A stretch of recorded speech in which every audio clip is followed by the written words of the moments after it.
Erik, first of all, there's been a lot of talk during the break about potential investment from Jim Ratcliffe. Are you aware of anything? Have you been told anything about what is happening? No. So I'm not involved in this, and others in the clubs are dealing with this. I'm focusing on my team. I'm focusing on the coming block, and I'm focusing on most important, most priority next game. It's all about that. Someone who presumably is not going to be involved is Jadon Sancho. There's a lot of talk about him as well. Is there any change to his situation as far as you're concerned? I have everything said about it.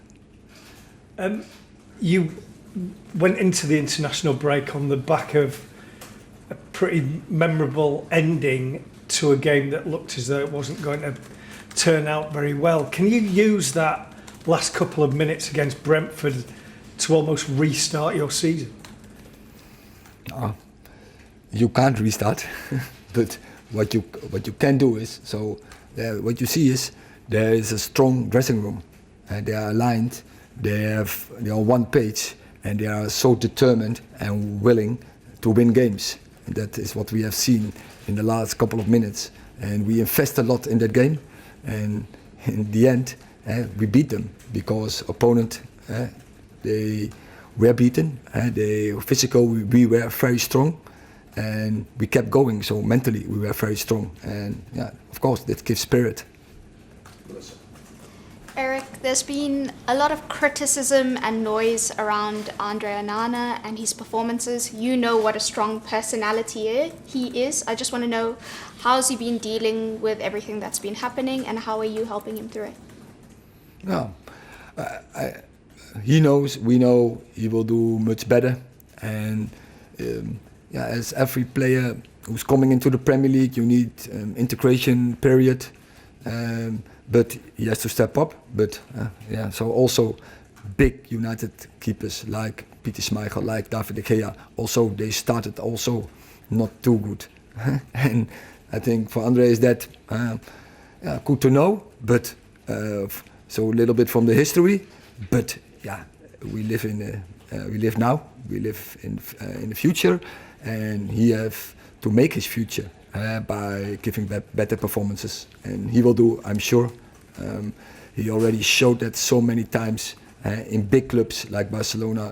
When he was young, Ajax, Inter Milan. He was in semi-final Champions League. He was in the final Champions League. He is a great player, and I'm sure he will give us performance, and I'm sure we will have a lot of joy of him.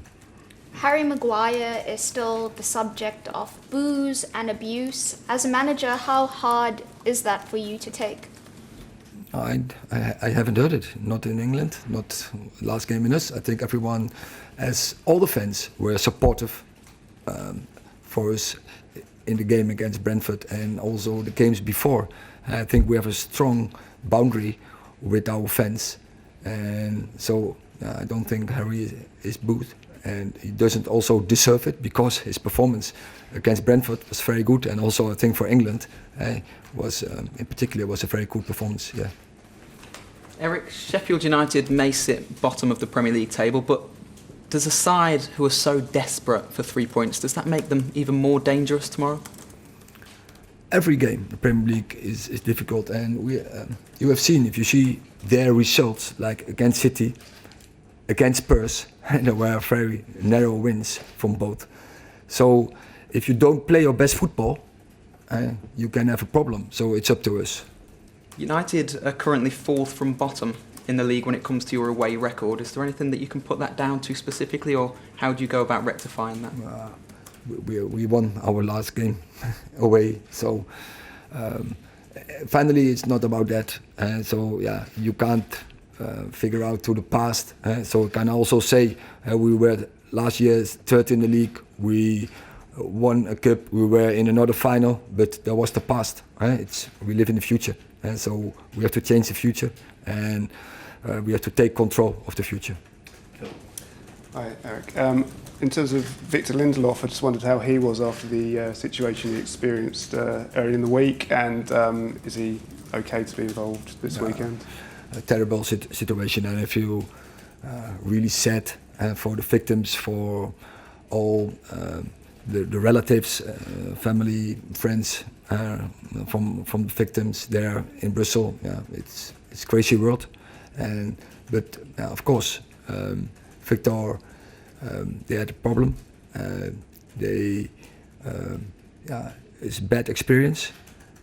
As Swedish national team, he was the captain, so also he had to stay in front and give statements, but he dealt well with it. And of course, he's exhausted after this experience because also they didn't sleep overnight, return. But yesterday he was back in training.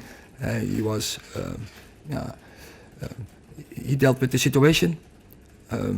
Our thoughts, once again, were with Victor, and Victor, we were with the victims' relatives and the victims, but we're looking forward to the game, and Victor has energy and is ready to play this game. Last question in the section, yeah. Hi, Erik. So Bruno Fernandes has once again shown for Portugal during the European qualifiers, which has revitalized the discussion about him being a little bit lost at United lately. As many seen him being one of the best number 10 around, but has often been played on the right wing in the last few games. Would it be an option for you to swap the position of him and probably Mason Mount? Like push Mason Mount to the right and keep Bruno in the middle? So I think as a squad, in periods in the season you have to deal with certain situations like injuries, and we didn't have a left fullback, or we didn't have a right wing in the last couple of games. Then you have to find solutions, and Bruno is a very good right winger as well. But of course he is playing that position in his way, and he has his freedom there.